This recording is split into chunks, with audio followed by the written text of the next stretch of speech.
Тэгэхээр мэдээж энэ ач холбогдлыг нь бол бид бүхэд маш сайн ойлгож байгаа тий. Одоо энэ шин зуунд бол ажил мэргэжлийн хэрэгцээ шаардлага бол шал өөр болсон.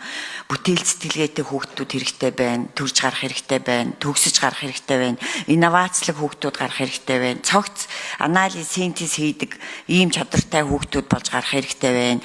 За нэг офисын тий програм дээр нэг үлхэн ажиллаждаг хүүхдүүд гарч ирэх хэрэгтэй байна.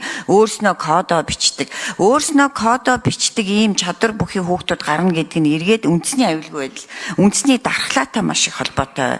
За тэгэхээр дахиад нэг асуулт эндээс ургаж байгаа нь одоо энэ ажил мэргэжлийн хэрэгцээ шаардлага өөрчлөгдөж байгаа дээр одоо судалгаа байгаад тэр цөм хөтөлбөр, за ихтэй сургуулийн хөтөлбөр, хөдөлмөрийн зах зээлтэй уялдаад тэрэн дээр юу ингэж ажиллаж байгаа тэр чиглэлийг нь өөрчлөх гэж байгаа ч үгүй юм уу?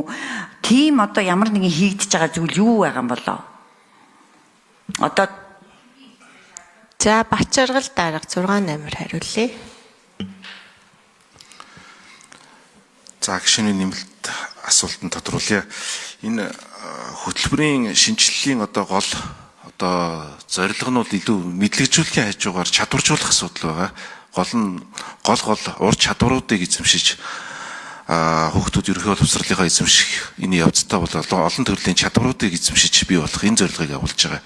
За таны асуултанд гарсан энэ ажил мэргэжлийн чиг баримжаа олгох энэ чиглэлүүд хөдөлмөрийн зах зээлийнхаа эрэлттэй уялдаад бол мэдээж дээд боловсролын тухайд бол цаг үе тутамд бол одоо байнга шинжилэгдээд шинэ хөтөлбөрөөр нэмэгдүүлж жил болгон одоо эсэлт аваад ингэ явчихж байгаа. Ерөнхий боловсролын энэ хөтөлбөрийн хувьд бол илүү чадварлуугаа чиглэсэн энэ чадамжуудыг л одоо төгс бий болгох энэ суурь судалгаа энэ хөтөлбөрийн шинжилгээний явцад бол бүгд хийгдээд явж байгаа.